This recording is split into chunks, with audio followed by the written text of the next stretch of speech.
Just one Shabbos and we'll all be free. Just one Shabbos, come and join with me. Welcome to Erev Shabbos Kodesh, Parshas Vayigash, and the Parsha ponderable for this week. In Parshas Vayigash, we read, of course, of Yosef's revelation of his identity to his brothers, and ultimately Yaakov and the rest of his family coming down to Mitzrayim. And the reason for that, we are told, is because the famine was very great in the land.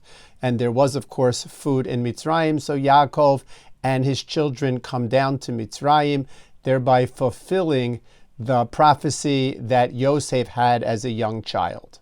It's on this question of famine and fasting that we ask our ponderable this week.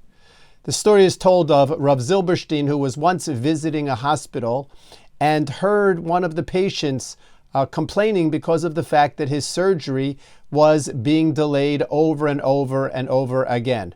The patient, of course, was unable to eat any food because he needed to go into surgery on an empty stomach. And the patient was very upset by the fact that he was so hungry and the surgery continued to be put off. When asked why, he was told by the nurse that a machine was not functioning properly, and as soon as it was repaired, the surgery would be able to take place, but of course he could not eat until after the surgery.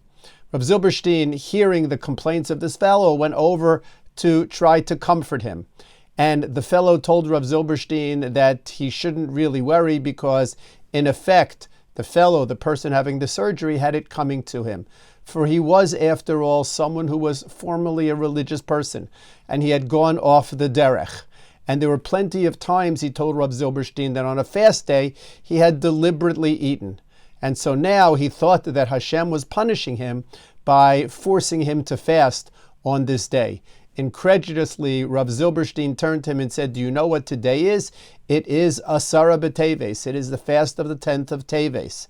And when the patient in the hospital heard that, he broke down crying, realizing to himself that this was a sign from Hashem, that he should be chozer b'tshuva, that he should return to his observant lifestyle.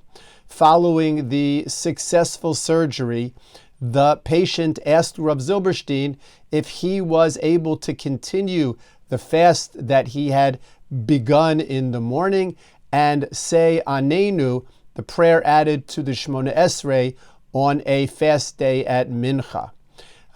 Was he able to do that or not? After all, he had begun the fast without the intention of fasting because it was a fast day. He had begun the fast because he was not allowed to eat prior to surgery. But nevertheless, he was still fasting. Was the fact that he had begun the fast with the wrong intentions enough to prevent him from saying Anenu? Or was the fact that he had, after all, fasted, even though beginning without the proper intentions, he had nevertheless fasted throughout the day, that he would now be able to accept the fast upon himself and finish it by saying Anenu at Mincha? Im Yirtzeh Hashem, the answer next week. Shabbat Shalom.